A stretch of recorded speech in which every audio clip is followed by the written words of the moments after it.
All lies will be exposed. Oh, brrr. It's really cold outside here in Chicago, and I hope all of you are warm. To my Chicago audience, please be safe out there, especially to my Midwest audience. Hey, why not? Wisconsin, Indiana, all part of Greater Illinois. Haha. Everyone else, Minnesota, everyone else, please, please, please, please, please, please, please. If you are in a cold, cold city or town in the Midwest, please be warm. Find a nice fire, stay warm. Hey, listen, and pour that extra whiskey in your coffee. Grab yourself another glass of mimosa. Smoke two bowls. Grab a shroom. Chew on some cocoa leaves. Whatever you need to do to get you through this cold, wintry months of December, because it's really bad out there. All right, so everyone, please take good care of yourselves and each other, and please check on those that are disabled, senior citizens, those that need help, especially during this time. Now's the time to be a good neighbor and a good friend, as you should all the time, every time. All right. So there you go. And if you're going to work, hey, I love you. All right. Be safe out there. I see you driving me Macy. Driving me Macy. High order from the Mad King. Please take it easy on yourself. See Popeye the Sailor. Popeye. Dr. Donnie, I see you two. You two better be good, all right? I got Wendy Carballo and I got Lady Alex here. Don't make me have those two regulate on you, okay? There you go. Shout to Mastermind Hour saying, I notice how hairy Kit's knuckles are. My knuckles are not that hairy. Body positivity here. Also, shout out for our first super chat of the day from my main man Hassan, my brother from another mother. Only 2 times Kit's heard 8 inches is the weather report. Right. Hassan, I love you, man. But go to the subway. Go to the subway right now. You're not visiting the White House counselor's office. Go to the subway. Get to the subway. Get to the subway right now. Shout out to my Rumble people. Shout out to my Kick people. Kick. HLM. There you go. Dr. Nick, hold on. Dr. Nick, I will send her a message, but if you have more of a better contact with her than I do, first of all, I just found this out now from Dr. Nick. Look, I'm doing a lot of stuff, obviously, and I wish I could pay attention to everything, but sometimes I get overwhelmed. But Dr. Nick, if you can, please send my best to Descent in Bloom.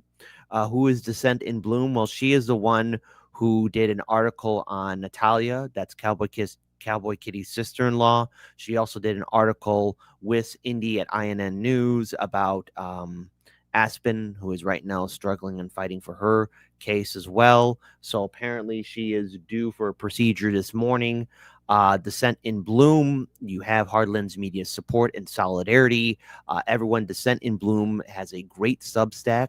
So I don't know, Dr. Nick, if you could send a clip of this, of us sending our best. I was unaware of this. And I send my love. So all right, well, listen, if you know ProPilled, I'll message the guys at ProPilled too. I'll send a message to them too, and hopefully they can relay the message too. So I'm very sorry I was unaware of this. So I hope that she I hope she does well. Golden Monarch, it'd be great to see Kit check out some of Bloom's articles. She's much, much more active than me. Golden Monarch, I actually did 2 of her articles on the show. So, and I know I private messaged her before. I know she's very busy. She's doing a lot of stuff and her Substack's blowing up. So I wish her all the best in her successful career. That's all I hope the procedure goes 100. I did not know this. So if somebody knows her more better than I do, we send her our love and support. So that's all I can do. Wow. Take good care of yourselves, folks. That's a mandatory thing. That's the high order. So, folks, we got ourselves a super show for your stuttering here, stuttering and stammering all over the place. There you go. Yes, Jacqueline Jack H. She is very informative, and I view her as a good ally and friend because she was able to do a lot of good stuff for Cowboy Kitty's sister-in-law and for Aspen. So there you go. We need that now more than ever. So shout out to Descent in Bloom. Get better, and I hope the procedure goes well. And shout out to her community. We got nothing but love. I want to see people. I don't listen. This has been a rough year. I can't take any more pain. Okay, that's why I'm happy Dr. Donnie and Popeye are doing well. Lady Alex, you're on your retirement. You're doing good. All right, Hassan, I know. Hey, listen, brother, you're my soul spirit right there. So there you go. I want people to win. All right, I'm gonna steal this from Donald. I'm gonna steal this from Donald Trump, but I'm gonna make it better. I want everyone to keep on winning. I want everyone to win. I want everyone to win. Kid Cabello needs to be canceled because he wants everyone to win. How dare he?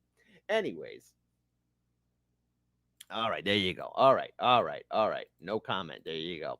All right, folks. We now get started with some breaking news, and I think it's only fair that we do get started with some breaking news of our boy Luigi. What's going on here?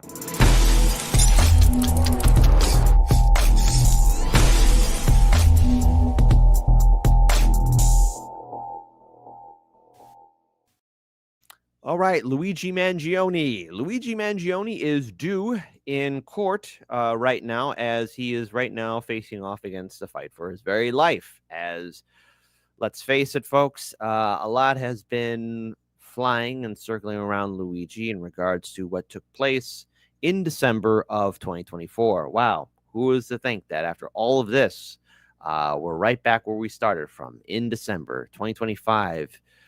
What a year it was. A very interesting year.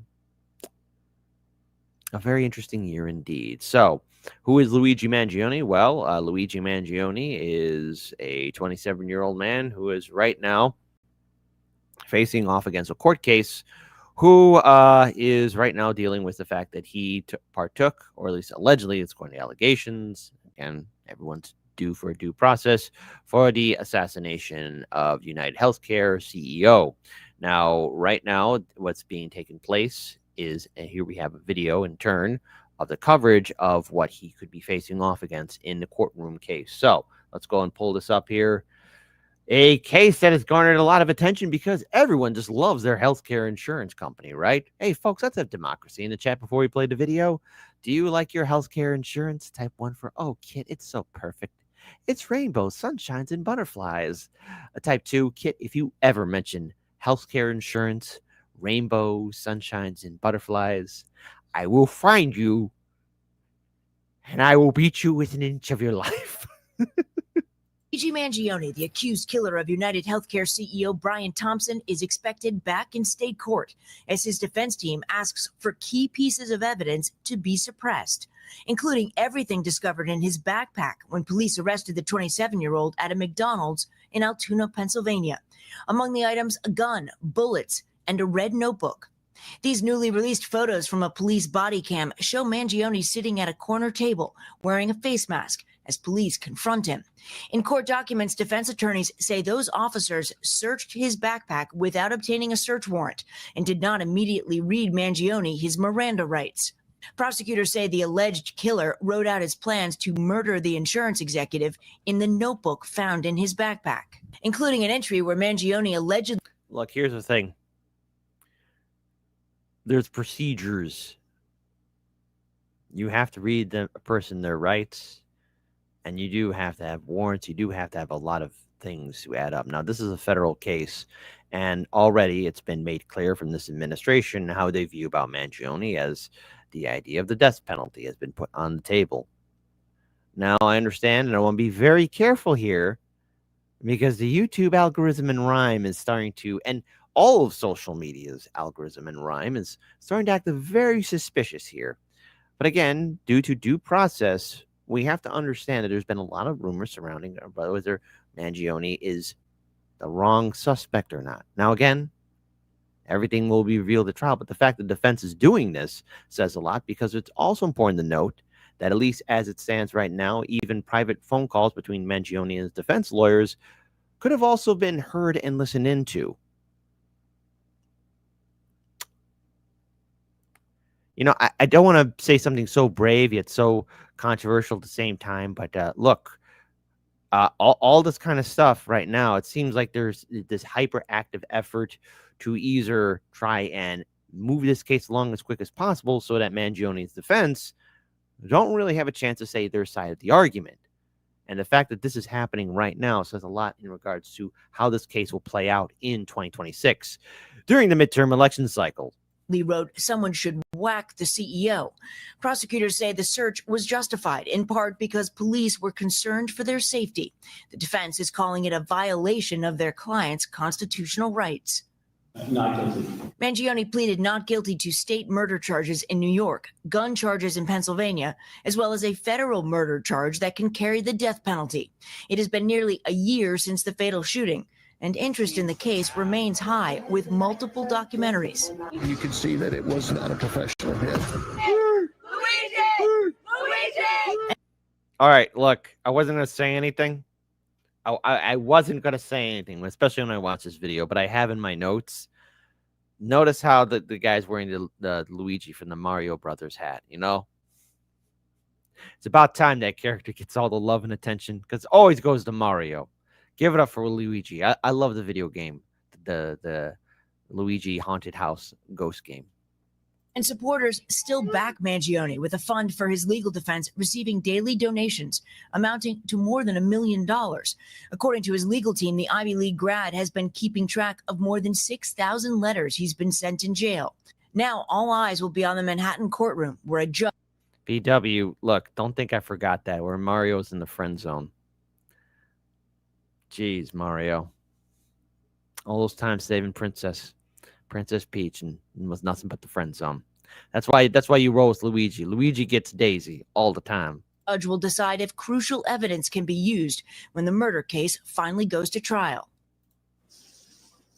What to look for today, Luigi Mangione will likely be wearing a suit. He asked for special permission to wear civilian clothes, and that permission was granted. Also, this is likely not going to be over today. These hearings could go all the way through to the end of the week. What we're looking for at the end of them is a possible date for this trial. Savannah? All right, Stephanie, thank you. I want to turn now to NBC's senior legal correspondent, Laura Jarrett. Laura, good morning. So the defense is throwing a lot of motions before the judge, trying to get some of this evidence excluded. That's pretty traditional for a defense strategy.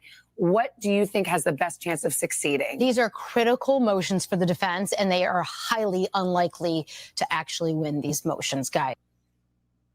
You don't know. You don't know. There's a whole thing with the process and the wheels of justice. Now, right now, we're all waiting in wings. So anything can happen between now and later on today. Because, again, we know that my show only goes on for like an hour and a half, 2 hours sometimes. And, again, with all these court procedures and everything else, there's always that appeal. There's always a counter, everything else in between. We'll see. But let me just rewind that again here. Jarrett. Laura, good morning. So the defense is throwing a lot of motions before the judge, trying to get some of this evidence excluded. That's pretty traditional for a defense strategy.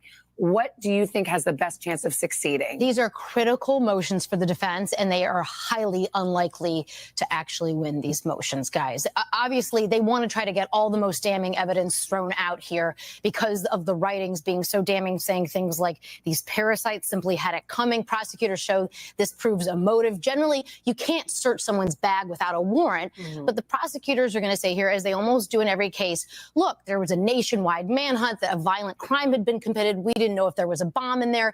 And almost always prosecutors win that type of argument. The judges just don't like to second guess law enforcement when it comes to that. And that's why Steph is saying it could be a mini trial, because you're going to hear from some of the officers who actually questioned him that day. So then if that happens, if this team loses, then what happens? And then would they even get another chance to keep this from the jury? Yeah, they'll get a second bite at the apple, but it's going to have to change their strategy, because it means that evidence isn't suppressed anymore. They're going to try to say, well, it's still prejudicial, but it's really a different case for them at this point. Remember, they've never said it's a mystery who committed this crime. It's not a who done it, right? We've seen the videotape ourselves. It's always been sort of a legal argument for the defense about what should get excluded. And so if it all comes in, they're going to have to adjust their strategy, I think, in some way here. Or there's been this like odd public support for him. How does that play out? Okay, hold on. Let's talk about the public support here for a second. All right. Now, obviously, it's very clear how Americans feel about the healthcare insurance. I don't care where you stand politically. We're the richest country in the world, and What's the leading cause of homelessness, bankruptcy, financial instability? And that is medical bills, medical bills, medical bills. Now, I'm not saying everywhere else is perfect, but in comparison to the USA, one bad day, you lose it all. So why is there support? Because I'm pretty sure, by the way, I did a terrible job pausing. I'm sorry. This was a terrible job pausing. I'm sorry to the news anchor lady on today. But nonetheless, try not to laugh. Why is it that people are supporting Mangione? It's because, well, I've read it in my live stream chats. I've seen it long before this incident with Mangione happened. 8 years of it, even long before Hardlands Media came into existence. I've heard the stories. I was on the phone with my health insurance provider for hours, and they denied me. Oh, my health insurance provider told me that we were going to be covered, and at the last minute, they told me that we're not. Or I'd hear a story about a friend or a family member or friends' family members talking about how they were given a ride by their health insurance provider. And who buys off our lawmakers? Big Pharma, the healthcare insurance industry. All the while, these laws are just written for them so that they don't have accountability, but yet all the time I've heard the horror stories. And, bubbling that rage inside. Oh my God, if I could just get even, or I'm so angry, I'm so angry. You know what Mangione did? Hey, look, folks, hey, it's a crime. At least, again, innocent until proven guilty in a court of law. But that's why there's support. That's why there is support. That's why there's support. Because people are fed up with their healthcare insurance industry. They're fed up with their healthcare providers because of constantly given a ride. Remember that doctor who did a few videos talking about how she had to deal with different healthcare insurance providers because she was fighting for her patients because, controversial, bold statement. And in fact, I'll probably see in the comment section below, geez, Kit, I'm a doctor. What made you say something so brave and so controversial at the same time? Gee, Kit, I'm a nurse. What made you say something so brave and controversial at the same time? Well, here it is. So to the doctors and nurses out there, I'm pretty sure you guys took an oath to take care of your patients. Your job is to make sure that they're A-OK, and then all of a sudden comes this big old roadblock, the healthcare insurance providers that stop you. I'm pretty sure there's a lot of moments in time where they just so upset. So that's the job of the doctor, to take care of their patient. Kit, that's so controversial. The job of a nurse, take care of your patient. Then comes in big old insurance, say, no, you're not. No, you're not. No, you're not. What a lot of fun. That's why there's support. All right. Or them getting scanned by their insurance providers. There you go. Thank you. Thank you, thank you, thank you. Thank you, thank you, thank you. So there you go. And la la la, cha cha cha. If he did it. Even with good insurance, they rob you, says Sean Brown. Hey, folks, no such thing, no such thing, no such thing as a bad statement. But go ahead and add a comment when I clip this video. And let's be nice if you want to. Regale us with stories of your time dealing with your healthcare insurance provider. Were they A-OK? Or was it a nightmare?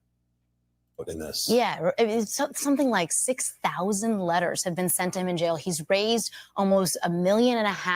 Now, that's all public. That's not what's supposed to be coming in the court of law for him. But still, it just shows you how important jury selection, I think, is going to be in this case. They're going to have to really try to find a jury pool, not who hasn't heard of it, not even perhaps who hasn't heard of the writings, but who can be fair. And that's what's going to happen as this case approaches trial, guys. All right, Laura, thank you very much. Thanks. I appreciate it. Okay, hey, great. Ha, ha, ha, ha. There's a little bit more here. Let me go ahead and pull up this video here. And DC Fairbank, one of our moderators, my health insurance premium will increase over to $700 a month.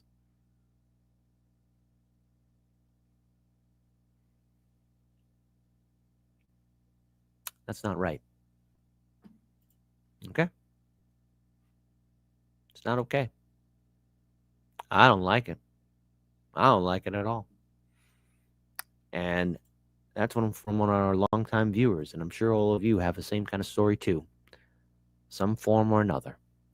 Diane, it's been about a year since United Healthcare CEO Brian Thompson was gunned down on a Midtown Manhattan street. And today, the alleged killer, Luigi Mangione, begins what could be a marathon hearing to determine whether certain evidence can or cannot be presented during his trial. Mangione's defense attorneys are trying to eliminate the contents of a backpack that police said they recovered from Mangione when he was arrested in Altoona, Pennsylvania. That backpack contained a murder weapon, a 3D printed gun and silencer, along with a notebook in which prosecutors say Mangione wrote about his motivation for the murder. Mangione has pleaded not guilty, and his lawyers have argued the Altoona, Pennsylvania officers searched him without a warrant in violation of his Fourth Amendment rights and questioned him without reading him his Miranda rights. And they're seeking to suppress statements Mangione made during the arrest, along with the contents of the backpack. The Manhattan District Attorney's Office has defended the way Mangione was arrested and questioned and searched. They'll be trying to preserve all of that evidence for trial. A date for that, by the way, Diane, has not yet been set. You know, here's the sad truth of it. You know, this is just more than just a murder trial, because people are going to be talking about how they feel about their insurance providers. People are going to be talking about exactly how they feel, because everyone has a breaking point. And in this very harsh economy, that's right, we got inflation, and inflation's not a good thing. Things are expensive. We just got out of a government shutdown, and now, oh, look across the horizon. We have another war. Hooray! We got money for war. We can't take care of our people. I get it. There's no such thing as a perfect system, but what we got here in the USA just does not work. But you want to know what's going to really boil your heart, boil your soul, boil your mind, and get you so furious you're going to be like, damn it, doesn't it suck? Well, your elected officials, United States senators and U.S. House representatives have gold-plated, crystal clear, gold-plated healthcare insurance. I mean, they're provided. I mean, they're taken care of. I mean, boy, oh boy, woo! If only you could have some of that, right? But you ain't going to get that. And never forget that that's also going to be on trial here. Our healthcare insurance. Because, look, I don't want to see anybody get hurt, but I got to tell you, man, people are getting upset dealing with and battling with their healthcare insurance providers. All right. My best friend's husband is entering insurance company bullshit when he was hit by an old geezer when he was crossing the street lawfully on his bike. I know. Your health insurance is only good if you've never used it. Insurance companies are the biggest fraud industry in this country, besides politicians. Well, Flex Diggs, you know what? You're asking. Hey, Flex Diggs, because of you, I'm going to ask this to the audience. Hey, folks, who do you think has more integrity? U.S. politicians, type 1 for U.S. politicians, type 2 for insurance companies, or type 3? Jesus Christ, Kit, what would ever make you say that? None of the above. What's wrong with you, brother? I wonder how many threes are going to be in the chat. I wonder. Do you ever wonder? And there's also something else here I want to bring up here, too. Where is Dana Fairbanks, MD? Ooh la la, where is she at? Here we go. Hold on. First of all, above that, I can be a doctor despite my shaky hands. Tai G, you're now the king's doctor. But DC Fairbanks says, as a physician, I can't tell you how much time I wasted on my phone fighting with predatory insurance companies for my patients to get treatment. Well, DC Fairbanks, that's why you're far more better than me. And I'm always impressed by my audience. See, I got warriors in my chat. Thank you for fighting for your patients. Because controversial statement here, DC Fairbanks. That's what you're supposed to do. You got the Mad King's support, as you should all the time, every time. And that's what physicians, doctors, and nurses should do. Somebody inside your facility or hospital sick, you help. What would make you say something so brave and controversial? Because I want to go ahead and time travel for a moment. I know, I've played this so many times.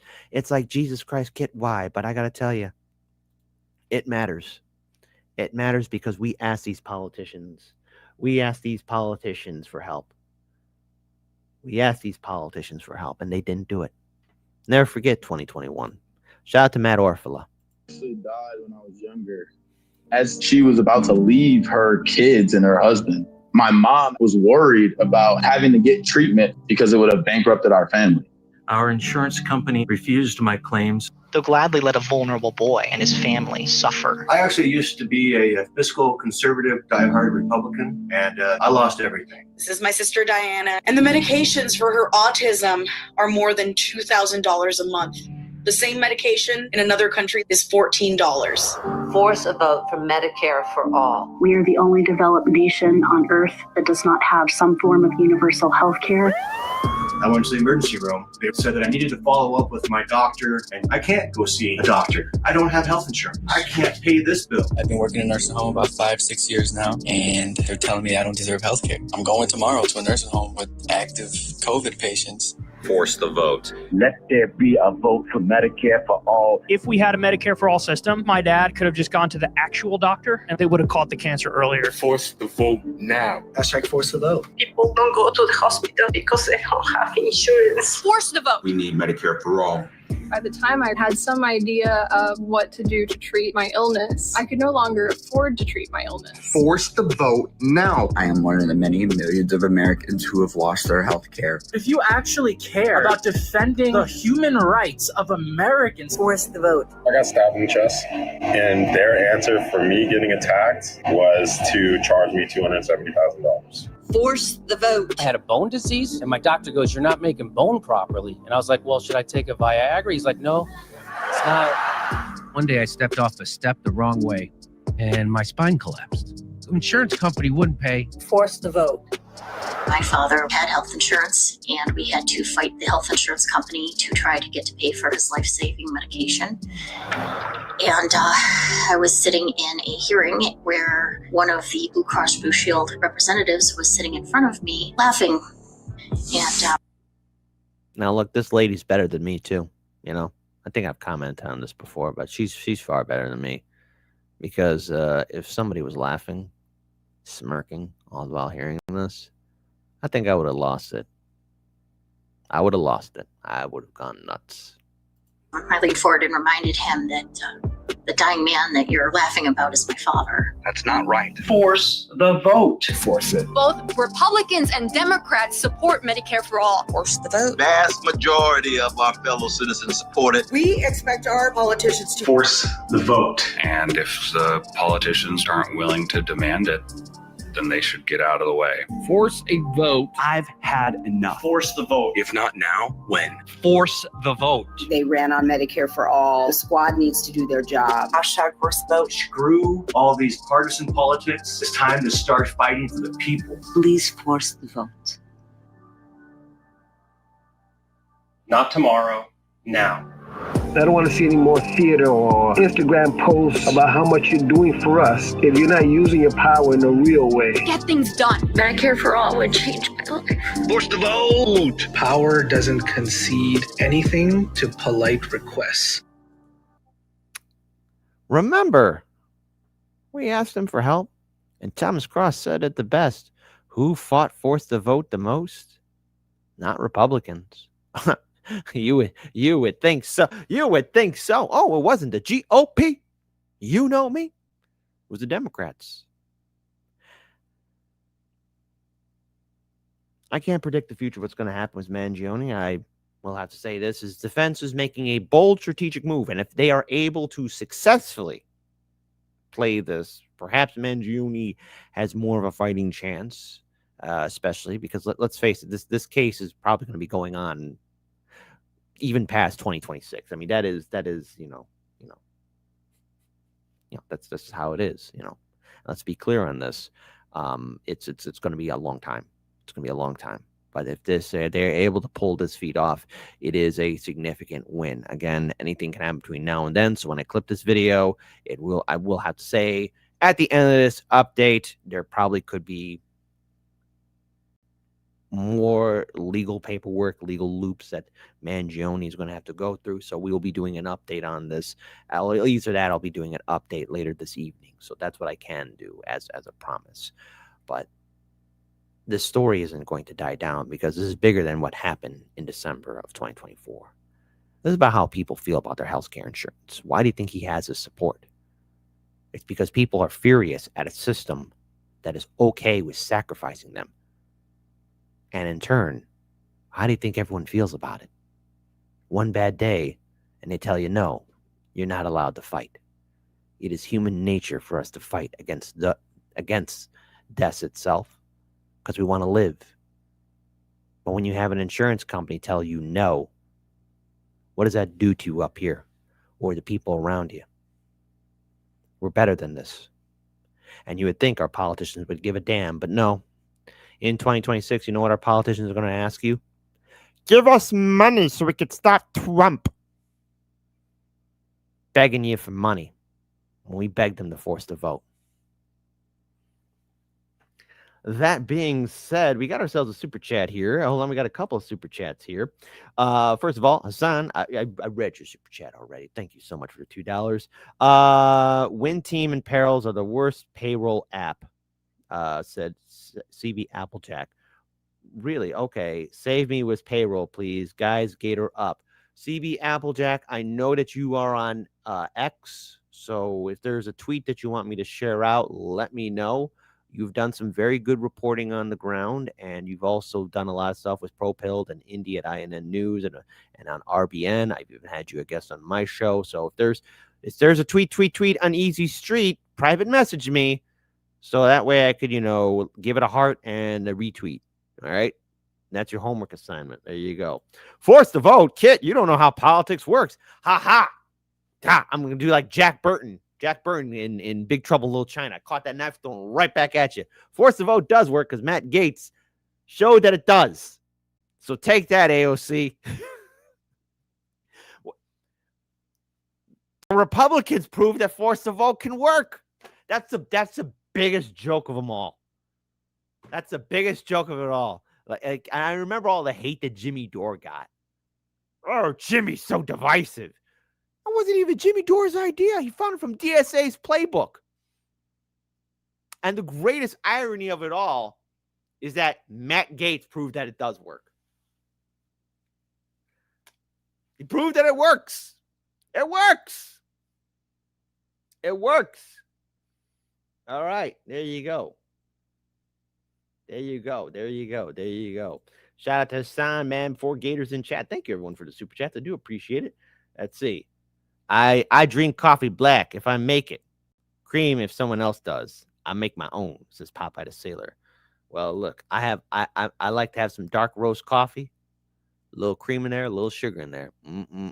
Gets me warming through the day, as I should. There you go. Let's see. And hey, Kit, Thanksgiving good for you and the family.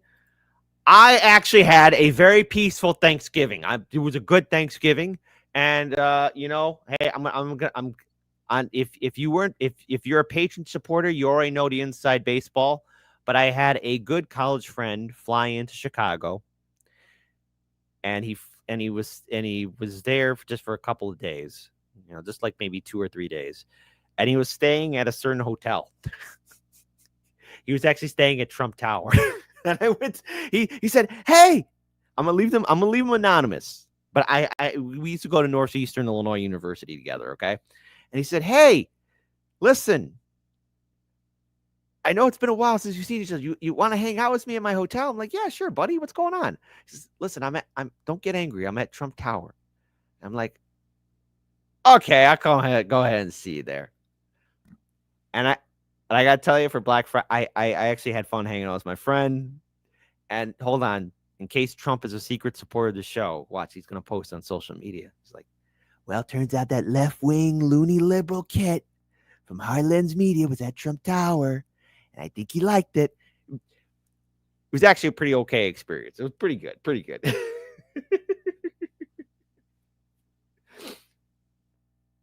So that's what those photos. Yeah, it was a bird's eye view. We hung out for a little bit. Then we went downtown. Had some good food and everything else. There you go. So yes, I crossed the Rubicon. I was at Trump Tower. So after years of hanging out with protesters outside, I finally went inside. So there you go. It was an interesting day. It was an interesting day. I worked on Thanksgiving Day and ate avocado toast. Oh, well, Lady Alex, next time I'm cooking you a turkey. So there you go. All right. And hold on, just ask yourself, what would old Jack Burton do? Old Jack Burton would stare at that bastard right in the face and say what he always says: the check is in the mail. Cobra Commander, effing right. There you go. There you go. There you go. All right, folks. But now let's go ahead. Let's go ahead and move on to our next segment of the day. And I'm not happy about this. I'm very upset about this. So let's move on to our next segment of the day. Let's do some music here, shall we? Cut the music. Let's do it.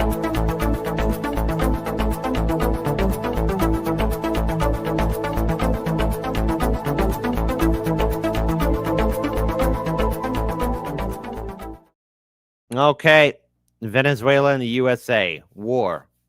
Is war coming? Well, it looks like we are looking at a potential showdown between these two nations, the United States and Venezuela. As we have been seeing firsthand, there's been consistent airstrikes on at least what the administration is calling drug shipments into the USA. Now, listen,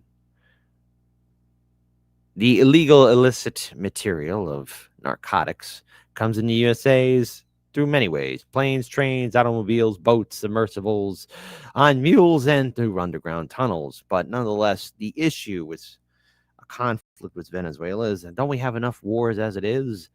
There are many people here who are cheerleading the idea of regime change wars. And while you can have your criticism of a government, I want to remind everyone that there's a major consequence and fallout should there be a severe military action between U.S. forces and Venezuelan forces. And that is, it's going to upset the populace. It's going to cause people to be displaced. We want to know why there's, I don't know, a massive migration crisis at the border. It's because when you have political instability, regime change wars, coups, civil wars, anything of that nature, a rational person is going to be like, I don't want to be here. I want to get out of here. I don't want to die. I don't want my family to die. I don't want my friends to die. Let's up and get up out of here. And that's what's happening right now. Or either that, the potential fallout from that.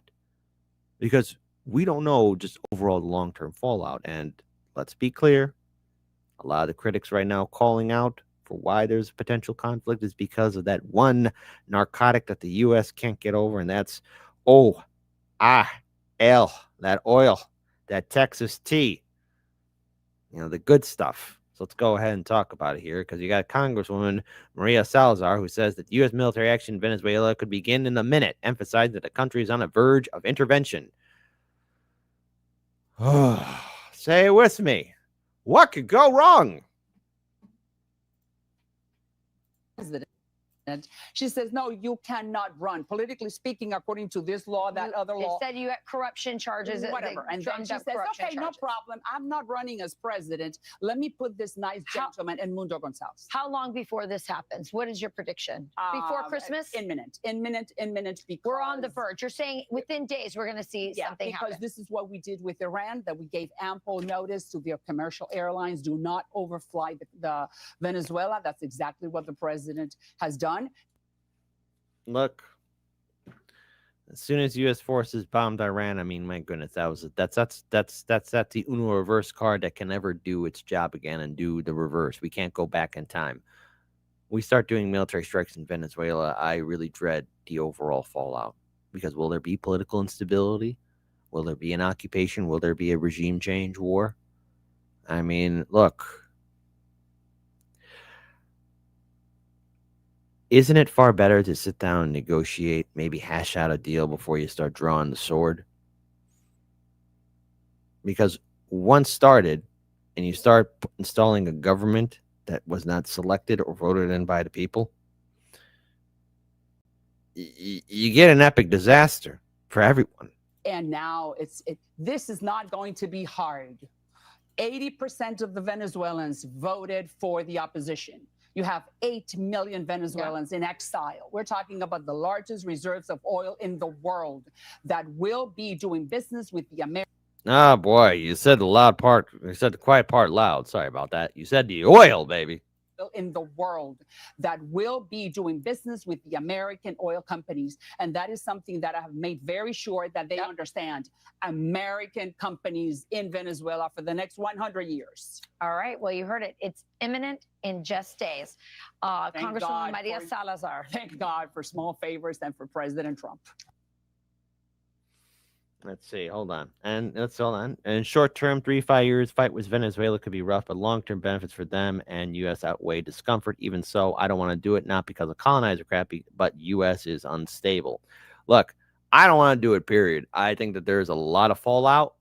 I don't see there's any kind of comfort, and I don't think it's important, in my opinion. This is the last thing we need, right? Another war, especially in our hemisphere. It could lead to so many more problems, and many other countries wondering, is this how we're going to be doing our influence and outreach to our neighbors in the South? It's bad news. And I don't think we need to intervene. We don't need to do any intervention at all, because I know for a fact that if somebody was trying to do this to us, boy, oh boy, would we be upset. I want to play another video here. It's from Trump himself, saying he had a phone call with the president of Venezuela. Causing a lot of problems. Does your warning and drugs. Does your warning mean that an airstrike is imminent, or should we not read it that way? Don't read anything into it. The New York Times reported that you had a phone call with Maduro. Did you? I don't want to comment on it. The answer is yes. And can you tell us a little bit? No, about I can't do that. Mr. President, would you say it went well? I wouldn't say it went well or badly. It was a phone call causing a lot of problems. Does your All right, so there's a lot of problems. And then, of course, then you have our Supreme Allied Commander, ex-Supreme Allied NATO Commander, says strikes in Venezuela are very probably going to occur over the course of this week. This was posted November 30th. Shout out the hotspot. What do you think we should read into this? We should read into it that strikes are very probably going to occur over the course of this week. If you think back to the Middle East, you and I were discussing that a few months ago. The airspace over Israel and parts of the Middle East was repeatedly closed, not only by the sovereign states there, but also from warnings from the U.S. and other entities. Same situation here. The fact that the president is, in my view, in this case, if he's going to launch airstrikes, I think it's a responsibility on the part of the U.S. to let commercial aircraft, Venezuelan aircraft, know that strikes are coming. So these could be Tomahawk missiles, these could be drones, these could be Marine helicopters bringing Marines ashore. All of that creates a lot of complications in the skies over Venezuela. So when you hear the president of the United States throw that warning out there, to me, it sounds like strikes are coming, probably sooner rather than later. And Dan Barr writes, remember when Congress used to declare war? Yeah, me neither. Don't worry. So does Petridge Farm. Don't worry. We're all getting senile, all right? It's going to be funny when we're older. I remember when there were rules and regulations to prevent this. Okay, Grandpa. Okay, Grandma. You've been warned. Time for you to get the cyanide. Anyways, why is this important? Because it leads to this right here. And this could easily affect the Secretary of War, not Secretary of Defense. No. U.S. legislators demand probe into Trump's drug boat strikes. Now, again, look, I think it's important to know your target. Okay? Now, at least the allegations are that these are boats filled with that booger sugar and other illegal, I do mean illegal, narcotics. All right. A group of American legislators has called on a legal review of U.S. President Donald Trump's strikes on alleged cartel boats in the Caribbean Sea and Eastern Pacific Ocean. The renewed concerns emerged after Washington Post reported on Friday that Secretary of War Pete Hegseth had issued an order to kill survivors from one of the vessels set ablaze by a previous strike. Now, look, there are rules, but I guess they throw out the rule book, right? If that reporting is true, it's a clear violation of DOD's own laws of war, as well as international laws about the way you treat people who are in that circumstance. And so this rises to the level of a war crime if it's true, says Democrat Senator Tim Kaine from Virginia, as he told CBS News on Sunday. Kaine added that he and some of his colleagues were deeply worried about the entire legal rationale for the strikes. He had earlier attempted unsuccessfully to pass a bill that would bar Trump from attacking Venezuela without congressional approval. look, I have my very low opinions on Congress, but for one time for Congress to do its job, this is kind of it. Because once a war with Venezuela gets started, I mean, you could start wars as easily as you want. Ending them is a whole other story altogether. Republican Representative Mike Turner from Ohio told CBS there are very serious concerns in Congress about the attacks on the so-called drug boats down in the Caribbean and the Pacific and illegal justification that has been provided. Although Hegseth dismissed the Post report as fake news, which, by the way, we covered on Sunday Brunch, how this administration is now targeting fake news or media bias. What could go wrong with that? He reiterated that the strikes were intended to stop lethal drugs, destroy narco boats, and kill the narco terrorists who are poisoning the American people. 3, 2, 1. Never asked the CIA about its relationship with El Chapo. Never watched the movie starring Tom Cruise, Made in America. You know, it's a good movie. It's a real good movie. It's a great movie, by the way. Awesome movie. And to quote a relative in my family, hey, who do you think's buying the drugs? Some evil bad guy? No, it's Mr. and Mrs. America. Never asked Johnson & Johnson about its role in getting people with opioids or everything else. What about Ozempic? I know Johnson & Johnson is not associated with Ozempic, but what about Ozempic? What about people being addicted with big pharma? No one wants to talk about the opioid crisis here.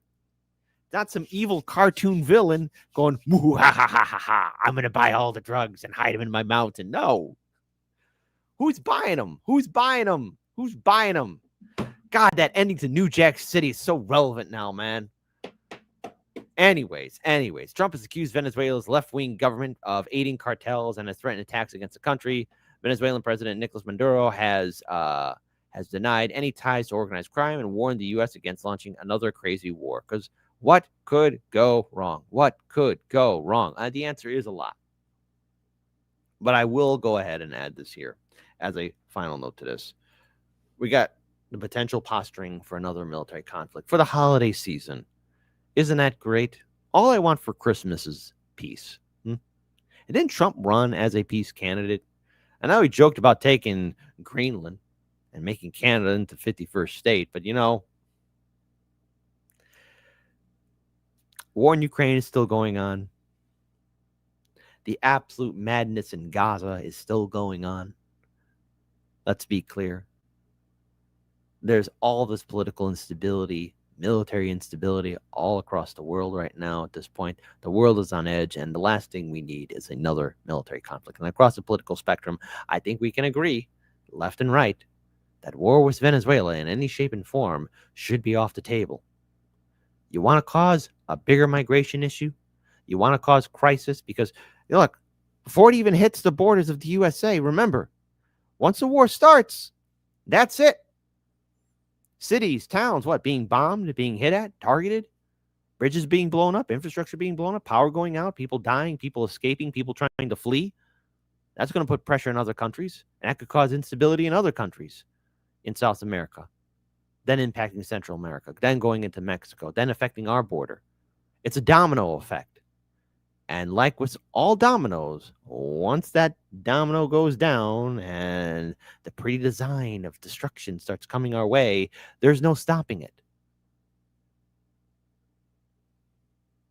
We're better than this, and every single American should be screaming from the rooftop for no war. No matter how you feel, even if you think that it's going to be a benefit in the end, is it worth the blood? Hasn't there been enough killing? I would expect more from a peace candidate who demands a Nobel Peace Prize. I would expect more, but then again, wait. I know better than expecting anything from D.C. And if Congress truly wants to at least earn its paycheck for this month, for once do your job and actually stop this before it gets out of hand. But they won't. They won't do it. Because there's money to be made in war.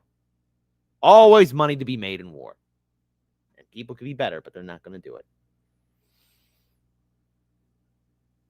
And hold on, Venezuela, because I want their oil. MF are in Congress and other war profiteers. I'm sure they said this. Sunny day with the winning statement. True. Very true. Now we do move on now to our next segment of the day. We're going to be going, we're going to be rolling, we're going to be moving, we're going to be singing, we're going to be dancing. Because I just got to throw this out here, okay? This just landed in my doorstep. And this is more of an opinion. It's going to be more of an opinion. So let's go ahead and get started with an opinion.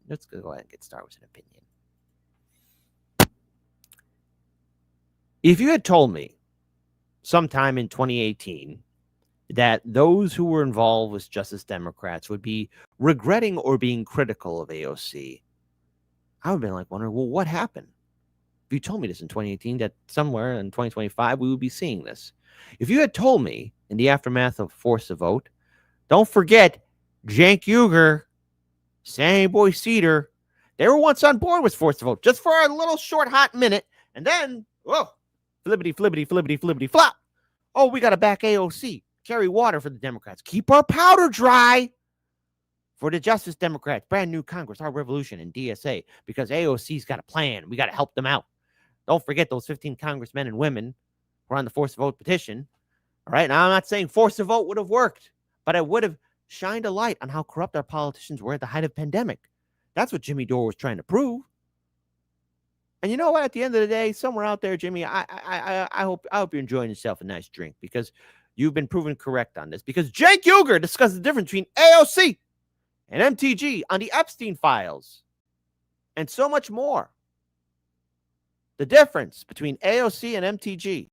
It's like the buyer's remorse. And don't forget, Cenk, you helped give us this Frankenstein of AOC. Okay? You carried water for her. Why? What? Because we were being critical and we were making a demand out of AOC. But now, years later, this happens. So shout out to Case Study QB. I got nothing but love for Case Study QB. Everyone gives some love to Case Study QB because I love this, man. This is pure 100% Dragonfire gold. In the last 2-3 months, Marjorie Taylor Greene is for cutting all funding to Israel. I'm not sure AOC is. She's definitely not. Okay. No. Where's AOC at? Hello? AOC, it's about the macro and the micro, the micro and the macro and the micro machines. Remember that? Remember that guy who did the micro machine commercial? He was great. Marjorie Taylor Greene has called it a genocide. I'm not sure AOC has. I think she has. I'm not sure, because she's certainly not making a big deal out of it. So if you'd like to come out of the witness protection program on this issue, then maybe I could take your opinions a little bit more seriously. So I don't see you at all in media. I see Marjorie Taylor Greene all over media saying how we shouldn't be ruled by Israel. But you're hiding in your wherever corner you are. Oh no, oh, establishment, don't hate me, okay?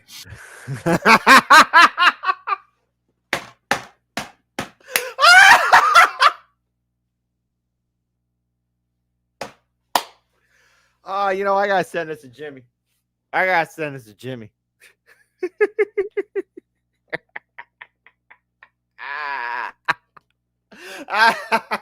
Oh, she's hot. Yeah. Hey, didn't you form a shield wall for her for Force to Vote? I remember you saying, like, no, man, we can't put pressure on the squad. We can't do that. And oh, did she ever come back on your show? The answer is no. No, because probably when you send an email out to AOC, it's like, please, AOC, show up on our show. Here's what AOC said. And here's what I think about it. There you go. I had to. By the way, pause at a perfect time. I paused. And Marjorie Taylor Greene just co-sponsored a bill with Ro Khanna to lower drug prices. Where are you at? You didn't co-sponsor that bill. Also joined forces with Ro Khanna and Thomas Massie in, applying the correct amount of pressure to get the Epstein files voted on in Congress. And Marjorie Taylor Greene was at the press conference. AOC wasn't. Why wouldn't you be at the press conference to release the Epstein files? Why is that not a layup? Marjorie Taylor Greene almost single-handedly blocked a bill that would have made it illegal to boycott Israel throughout the country, okay? So that is action. That is specific action. Oh, man. Wow. And it was someone from the GOP. It was MTG. You know me. And again, hold on, Bad Cookies, you bring a good point. Yeah, they voted on releasing the Epstein files that have not been released yet. Yeah, haven't been released yet. I want it to be released. Should be released. They must be released. I'm not holding my breath, but at least they voted. It's gotta count for something. Marjorie Taylor Greene almost single-handedly blocked a bill that would have made it illegal to boycott Israel throughout the country. Okay, so that is action. That is specific action she took and was successful on. So until I see AOC being half as aggressive as Marjorie Taylor Greene in protecting American sovereignty and criticizing Israel and its genocide, then maybe I'll take you more seriously, okay? But this old game of like, hey, she's a Republican, you should hate all Republicans. Didn't you help play that game? Homie, me, I don't know, man. Maybe I'm getting senile here. But didn't you kind of help play that quasi game? Am I wrong, audience? No, seriously, live chat, live stream chat. Let me know if I'm wrong on this. Yes, hold on. Wait, bad cookies is confirmed. Kit's not crazy. I'm not crazy. I know I'm not. I know I'm not. I know I remember. This is amazing. Amazing. Amazing. Amazing. Amazing. Amazing. Amazing. I knew it. I knew I'm not crazy. I knew it. I knew I'm not crazy. Israel and its genocide, then maybe I'll take you more seriously, okay? But this old game of like, hey, she's a Republican, you should hate all Republicans. I'm tired of that game, okay? Yeah, it's gotten us nowhere. I care about the issues and the policies. So look, we want to be accurate and we also want to be fair. So just a quick fact check. AOC has referred to what's happening in Gaza as a genocide. In a 2024 speech, she said, quote, Hold on. You want me to play that again where he's saying like wagging his finger? You're a Republican. We're supposed to hate you or something like that. Replay this. Thank you for the $2 super chat. Do appreciate it. Nothing but love. Nothing but love from my audience. Then maybe I'll take you more seriously, okay? But this old game of like, hey, she's a Republican, you should hate all Republicans. I'm tired of that game, okay? Yeah, it's gotten us nowhere. I care about the issues and the policies. So look, we want to be accurate and we also want to be fair. So just a quick fact check. AOC has referred to what's happening in Gaza as a genocide. In a 2024 speech, she said, quote, in 20 what month in 2024? What month? If you want to know what an unfolding genocide looks like, open your eyes. So okay, I guess, right? I mean, but she hasn't been as vociferous as at all. Yeah. Let's keep it real. I mean, when AOC wants to be a fire breather, it's not like she doesn't know how. Right. I don't see any fire here. I see her hiding nonstop. Last thing on this, Marjorie Taylor Greene was actually fighting Trump, and she was calling out Trump. So you are happy that the biggest fighter against Trump on the Republican side is leaving? Because hate all Republicans. All right, whatever. That's a dumb strategy. Sorry. Now listen. Sometime in 2024, AOC did say something like that. But I just want to remind you guys, this was in August, I believe, of 2025. I believe. No, wait, correction, not August, but it was earlier in 2024. Sorry, correction, 2024, when AOC was confronted with this. And I'll never forget this happened. Just want to throw this out here. Just throwing it out here. You refuse to call it a genocide. I need you to understand. It's not okay that there's a genocide happening. You're not actively against it. You're lying. I'm lying. You're not. You went on TV and avoided talking about it. You can't say it's a genocide or what? You're just acting for political race. You can't call it a genocide. How do you say We're not lying. We're not lying. You've been saying it in interviews. It's insane. You haven't been calling it a genocide. Don't tell me I'm lying. Then just say it's a genocide. Just say it. Over 30,000 people are dead, AOC. You can't just say it for once. Just say the word. That's it. That's all we want you to say. Or you're not angry about people confronting you publicly. You can't call it genocide. Over 30,000 people are dying. Stop. Okay? Stop. We're not doing anything. We're just talking to an elected participation. That's all we're doing. That's it. Cut it, and you're going to cut this, and you're going to clip this so that it's completely out of context. I already said that it was, and y'all are just going to pretend that it wasn't over and over again. It's fucked up, man. And you're not helping these people, and you're not helping them. You refuse to. You're not helping them. I would say that the United States, our responsibility is to the stability and the security of the region. That means being able to support, not support, yes, Israel in its defensive capacities, right? In its ability, in that context. Why the fuck you lie? Oh my goodness, look at that. I have to keep quiet because of music, because of music. Cut the music. Just had to throw that out there, okay?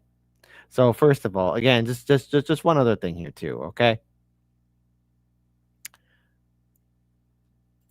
All those people who got really upset at Jimmy and everyone else who was for force of vote, because even we got some hate, like, oh, you guys are just there hating. Like, no, we want AOC to be a fighter. She ran on it in 2018. I remember when she won her election in 2018. I saw it as a big deal.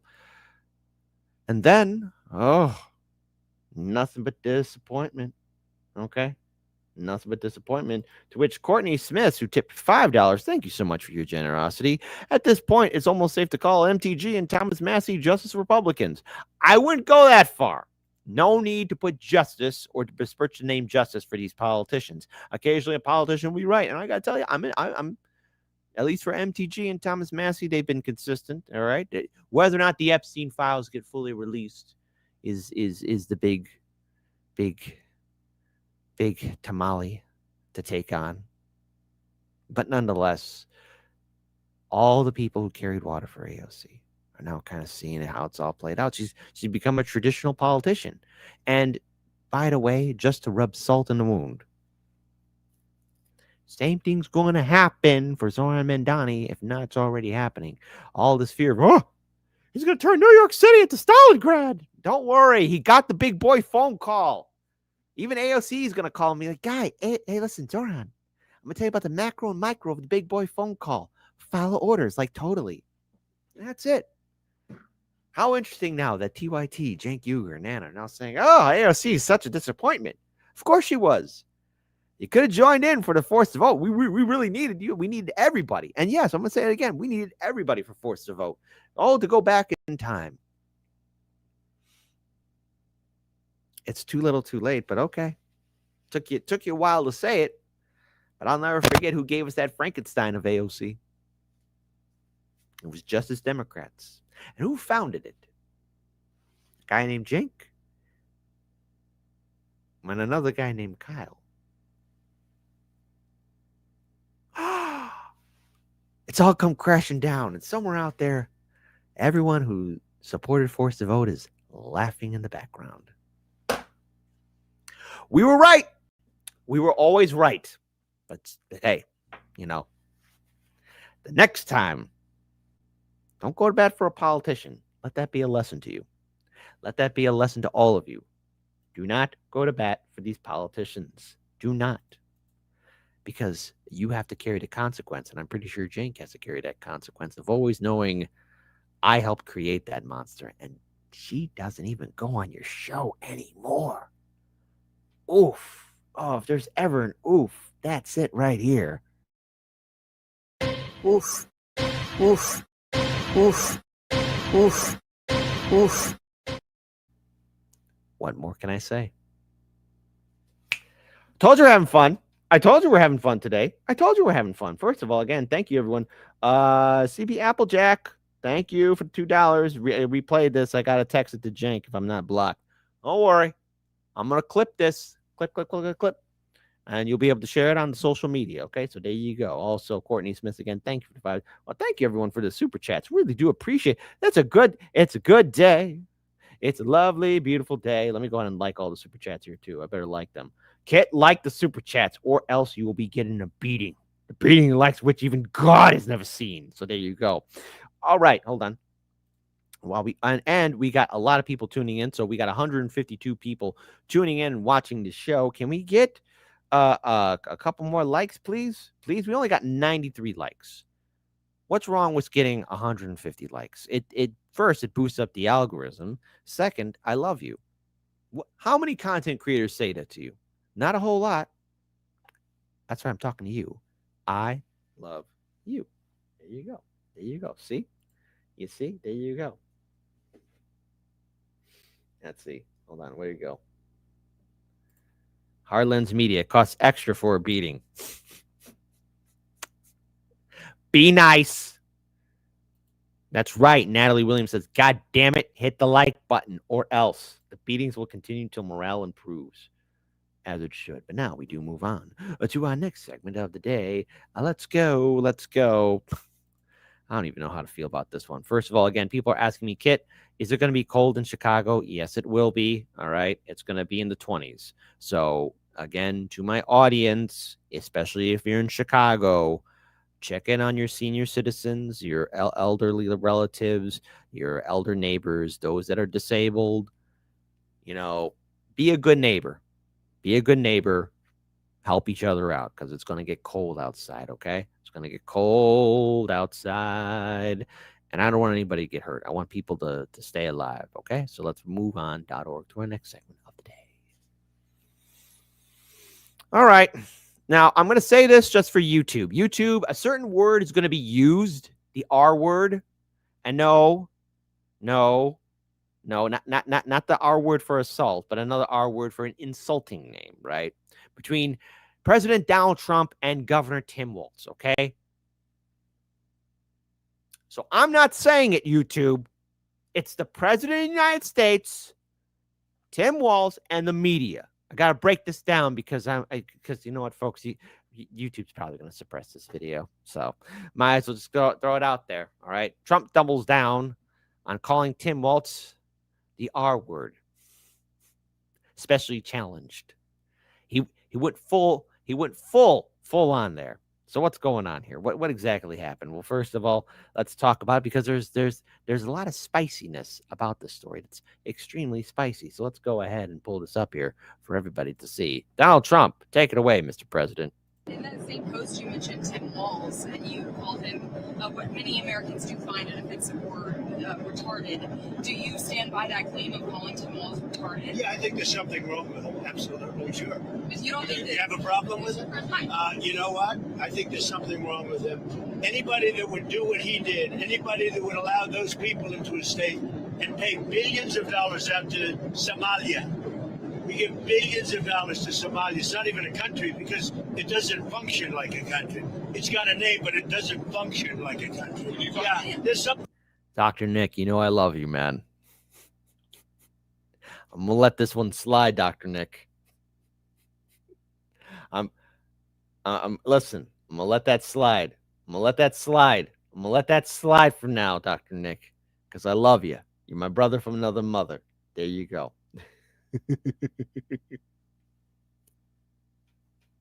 Something wrong with Walz. There's something wrong with Walz. To which Walz, like an idiot, responded back. Look, Donald Trump insulting me is a badge of honor for me, but I think we all know, as both as a educator for a couple decades and as a parent, using that term is just so damaging. It's. I am shocked. Wendy, the most honorable of honorable, the most noble of noble, the White House counselor herself. I like to do a cold R word on my sourdough bread. Does that count?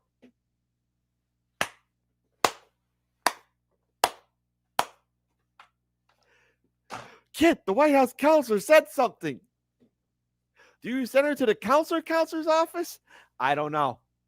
Folks, this might be the end of everything for Hardlands Media. Full-on cancellation. Full-on cancellation, termination and everything. It said it's over. Wrap up shop. I might be going to jail for 15 years. White House counselor said something. How could it happen? How could it happen? How could it happen? But why is Trump going after him? Well, because first of all, there's the immigration crisis, and there's also the fact that, well, Donald Trump has a problem with Somalia. No, not Johnny Somali. That boy's in South Korea. He ain't ever going home.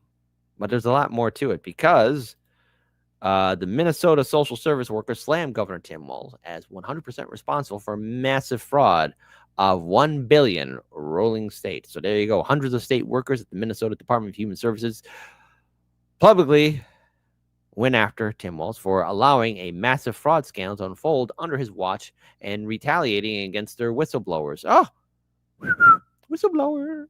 Over $1 billion in taxpayers' money was fleeced by dozens of scammers in Minnesota's Feeding Our Future fraud scandal, the largest known COVID-19 fraud case in the country. Tim Walz is 100% responsible for massive fraud in Minnesota. We let Tim Walz know of fraud early on, hoping for a partnership in stopping fraud, but no, we got the opposite response in Minnesota DHS Employees X account, which represents over 480 staffers, cited on Saturday. So yeah, this is a very serious thing impacting Governor Tim Walz. All right, case in point, I'll read this right here. He is 100% responsible for a massive fraud in Minnesota. We let Tim Walz know of fraud early on, hoping for a partnership in stopping fraud, but no, we got the opposite response. Continuing on. In addition to retaliating against whistleblower, Tim Walz disempowered the Office of the Legislative Auditor, allowing agencies to disregard their audit findings and guidance. Media and politicians supporting Tim Walz or the DFL agenda attacked whistleblowers who are trying to raise red flags on fraudulent activities. This is a cascade of systematic failures leading to up to Tim Walz. Agency leaders appointed by Tim Walz willfully disregard rules and laws to keep fraud posts quiet, even to the extent of threatening families of whistleblowers. These same leaders are not qualified for their jobs, instead getting leadership jobs via Tim Walz friendship, so state government were left floundering. DFL lawmakers refused to acknowledge fraud and deflected any serious conversation to stop fraud. Biased mainstream media such as the WCCO and NPR, showed absolutely no interest in covering fraud happening in our own state. Programs, especially in behavioral health and disability services, were built without any guidelines against fraud, all in an attempt to extract more funding from legislature and federal government. As staff, we firsthand witnessed and observed fraud happening, yet we were shut down, reassigned, and told to keep quiet. Keep quiet. Sometimes more leadership. Sometimes more. Leadership did not want to appear to discriminate against certain communities and were unwilling to take actions, such as stopping fraud that would have an adverse impact on their image. To date, no single agency leader has been held responsible for their role in fraud, whether it's Shireen Gandhi, Jess Gill, Jod Harpstead, Natasha Merce, Eric Gundam, or others. My goodness gracious. All right. I just want to point out here again, that's over $1 billion. That's one. All right. So just want to point out something else here too in the notes here. During the last 5 years, fraudsters targeted Minnesota's generous social safety net by setting up companies that billed the state for social services prosecutors alleged were never actually provided. So it was just one big old milking cow, and Tim Walz just sat on his rear end. Feeding Our Future, a nonprofit founded in 2016 that purported to help feed school children. This gets me angry here. Because when it comes down to feeding kids, man, I just, and just a scam. There's a special place in hell for people like that. Had partners with a dozen local businesses under pretense of providing food aid. The nonprofit, which dissolved in 2022, and its partners billed the state, claiming to have helped feed tens of thousands of needy children. In reality, most of that money was squandered on foreign real estate projects, luxury cars, and more. Other organizations besides Feeding Our Future committed fraud with Minnesota's social safety net as well, including a fraud largely revolved around dozens of people in the Somali area. Minnesota is home to about 80,000 Somali Americans, so you could expect Trump to kind of go after Tim Walz here on this one. Continuing on, again, there's more on this post here. I mean, it's a long dissertation right here, because this is even seen in the New York Times. It's a bad day to beat Tim Walz. It's a bad day to beat him. In its structure, created and maintained by Governor Tim Walz, who created an environment of interrelated agencies and institutions, including the media, that help foster fraud through retaliation and turning a blind eye in exchange for political gain in the form of higher power agency leadership jobs or other perks. You know, Trump calling it a full R word right now, it's kind of apropos, especially this happened under your watch.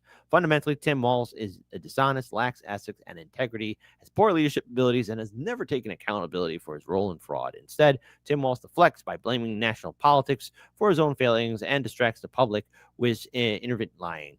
These lies include his reverence of budget surplus under his tenure. Fact is, Minnesota never had a surplus. We had been given federal ARPA funds that were conflated as surplus money. Otherwise, we'd be in a deficit.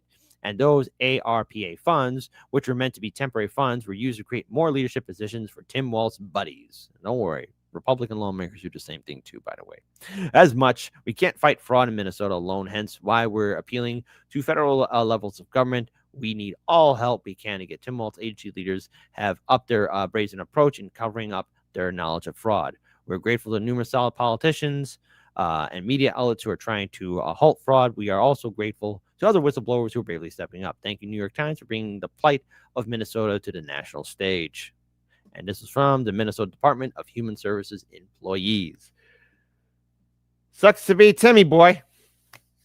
And let's just face it, Timmy from South Park has probably more of a clearer head than good old Tim Walz himself. I mean, after all, even he could not save Kamala Harris's campaign, and that's not saying much. But there's a little bit more with Tim Walz. There's a little bit more scandals surrounding him. And I know everyone's saying, well, gee, kid, what about Trump? I mean, I know. Listen, scandals surround all these politicians. All these politicians are nuts. Okay? All these politicians are lazy. All these politicians are frauds. All these politicians are idiots. But when it comes down to accountability, remember, they're never going to do that. And with all these scams and with all these scandals surrounding what's happening in Minnesota, next year, do I see it becoming a battleground state? Absolutely. It will be. But you never go full. All right? To quote Tropic Thunder, you never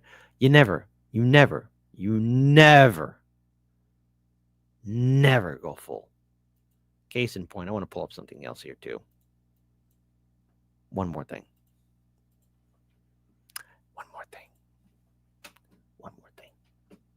Midwestern dad, like super clean cut vibe. Everybody likes right? Walz. So plain spoken and Remember when everyone loved him? relatable. As moderate and independent as it comes. Pretty moderate Democrat. I always knew him as a moderate. One of the most moderate. Very moderate record. The new moderate. I think this is the new moderate. Far from progressive. He's right down the middle. He's not just an old white man. Tim Walz beats American. You know, Talks like a regular person. Tim Walz is the opposite of weird. Walz is basically younger Joe Biden. Regular old. And they did all that. That shield wall. So what better way to end this than on a high note? And I will actually read this because I had a friend private message me this. Because Wendy Carballo, I can't believe it. She likes to do the cold retard. Cold retarding bread dough is a technique that slows down yeast activity by placing the dough in a refrigerator, all right, to control fermentation and develop flavor. This allows bakers to prepare dough in advance, extending the fermentation period for a more complex taste without overproofing. This process can be used during bulk fermentation or for the final proofing stage before baking. Isn't that incredible? So you know something? Hey, we're gonna learn how. We're gonna go full. We're gonna go full. We're gonna do it. Show us, my friend. Enough. Besides just temperatures and ingredients, there are some practical things to consider, like the shape of the bread, how sticky the dough is, the final proofing vessel. If you have a small fridge, perhaps you should make 2 smaller loaves instead of 1 large one. If the loaf is final proofed in a basket or on a couche, perhaps it may need an extra dusting of flour to prevent the dough from sticking. If you have sticky bread rolls, perhaps place them in a deep dish so you can cover them with a cling film so it's not touching the surface. Or use some kind of glaze, or brush the loaf with some oil. Glazes will prevent the dough from sticking to the cling film. Recently, I published a recipe for a 100% hydration, 100% whole wheat bread. It was cold fermented on a flat tray because it was quite large. And it was, of course, extremely sticky. If I had only used cling film, then it would have stuck to it. There is no way of brushing such a loaf with oil. It was just too fragile. So what I ended up doing is covering that tray with another tray. And that works perfectly. It's tray. But of course, then you need a tray that fits over another tray. Okay, let's get back to our breads for a second. As I mentioned in the beginning, they all contain 1% yeast. Final dough temperature was 25 degrees Celsius or 77 Fahrenheit. Bulk fermentation time was 1 hour and 20 minutes. The loaf went in a loaf tin, and it was glazed with an egg white. The pita dough balls on a flat tray with the dusting of flour so they don't stick, and the cheesy rolls were glazed and topped with cheese. They are, of course, in the high-sided tray on the right. And now they are going in the fridge for 14 hours of cold proofing. It is the next day. Or also known cold retarding. I should not be canceled for that, YouTube, because that's just a scientific term. Now, was that relate to Donald Trump and Tim Walz? Nothing. I just thought I had a humorous note on it because, you know, besides Brandon Johnson and his political career blowing up, it looks like Tim Walz's political career is blowing up too. And everyone's saying the Democrats are going to come right again strong in 2026. The answer is no. So I'll end this on a final note. What is a better chance? What has a better chance of standing strong in 2026? This bread in the refrigerator or the Democrats' ambition of surviving 2026? Type 1 for the bread, type 2 for the Democrats. The answer is the bread. The answer is the bread. The answer is the bread. Put some bread on it.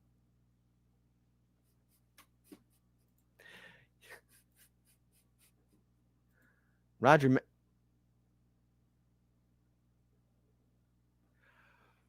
We're going to find out.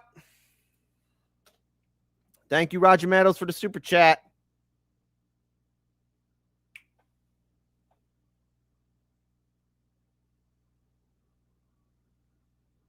I'm going to find out right now. We're going to find out right now. By the way, also, George Galloway is now following Hardlands Media on X. Isn't that something? Isn't that something? All right, hold on.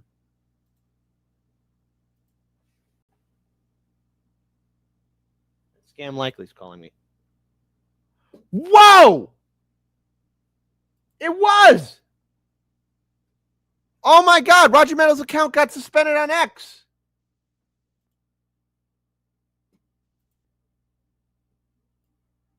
Yo. It did. No, it's not think. It actually is.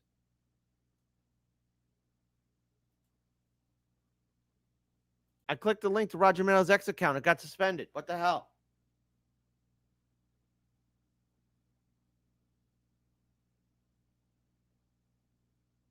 I'm sorry. No, Elon.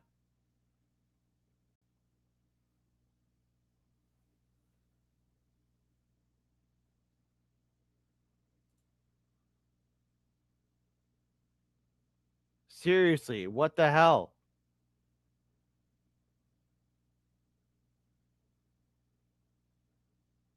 I'm rather shocked by this.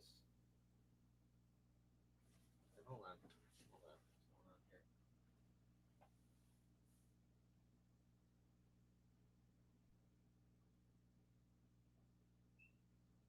Okay, that's rather disappointing.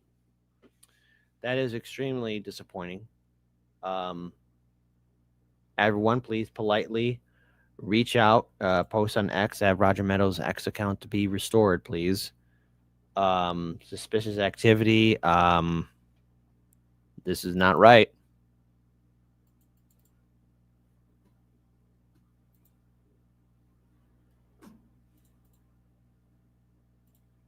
Okay.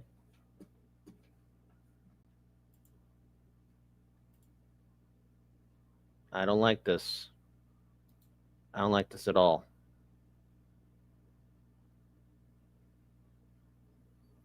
I don't like this. I don't like this at all. Roger Meadows is a good friend of the show, so we gotta. Sorry, I'm like taken aback by this. I agree with Sunny Day that someone targeted Roger Meadows is most likely a reason I could think of. Yeah. I can't see a reason why your account would be targeted, Roger. I don't like this. I don't like this at all. Thank you. My goodness, this is not right. This is not right. Not right. Not right. All right. All right. We're gonna figure this thing out. We are going to figure this thing out, and we're going to get you out of this nightmare, Roger. I'm very, very sorry this happened to your account. Wow. I did not want that news to happen. Yeah. All right. Roger Meadows, we're gonna defend you. We're gonna defend you, buddy. Everyone, please politely do it. Politely on X. Ask for Roger Meadows' account to be restored on X. Roger, if you do join us on Discord, please let us know. So that way people know the full-on handle account to your name. So that way we can support you and people can tweet on Easy Street to have you restored. This is not right. This is not fair, and I'm against this. I'm against the censorship. All right. You've posted a lot of great stuff here, and yeah, not good. Not good at all. Once again, the censorship keeps rolling along. All right. Okay, wow. I had a whole other different segment, but that threw me off.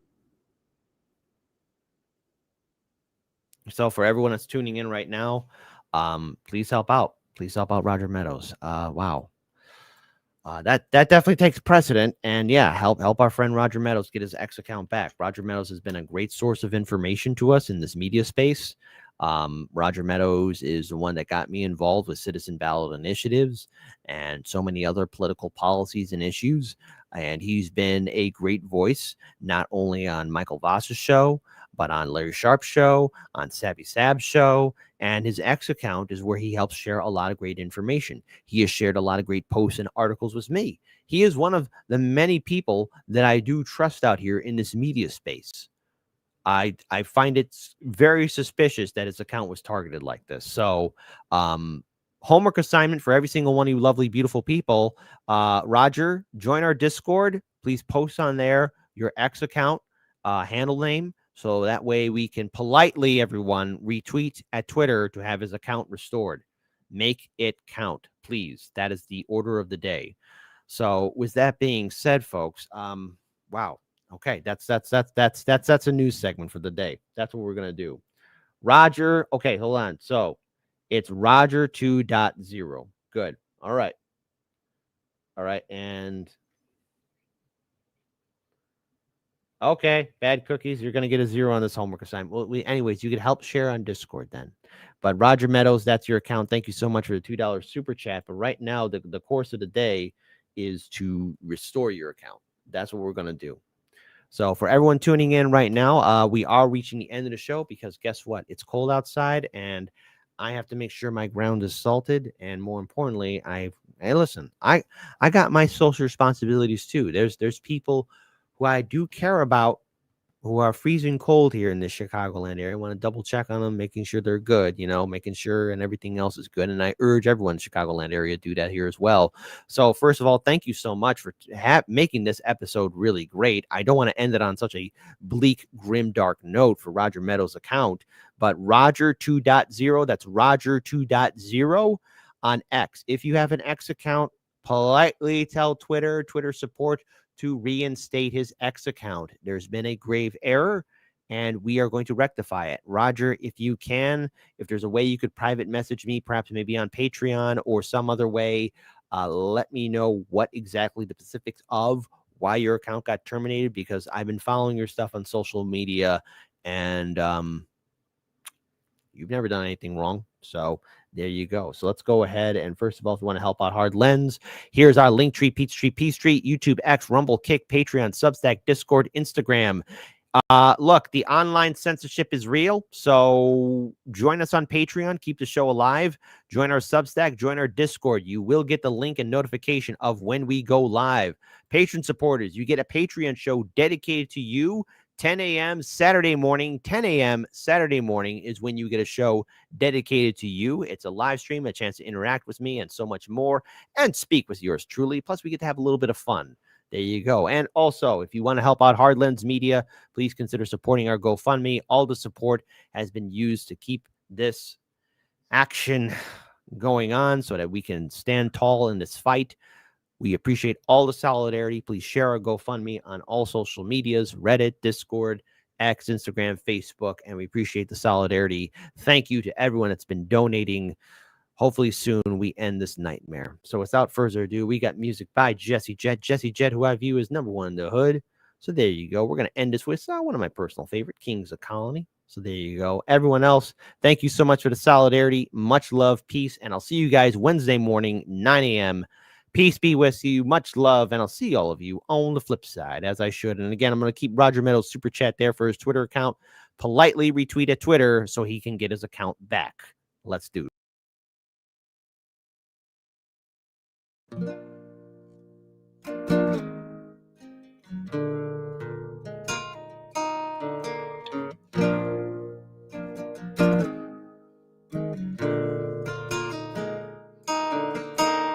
Now what you're following, that's idolatry, that's just fake.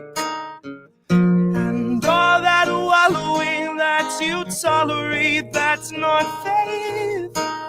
The kings of colony watched autonomy make our graves.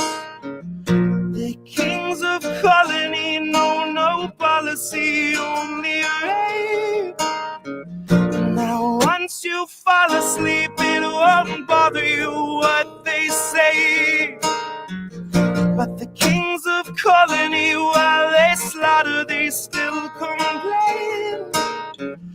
We say, please color me, still too solemnly, still too plain. All hail economy, praise the pharmacy, seas in flame. I just want to point out that we are #2 on Kick, and we have once again beaten Ecuadorian TV. Take that, Ecuador. We're taking over on Kick. And we're #2. We're not #1. Toby TV, you're next. They're buying up Hawaii, and the smoke's not even cleared. Those vultures smelled the fire and an enterprise appeared. Investment opportunities where melted down communities leave vacant space BlackRock has been lusting for years.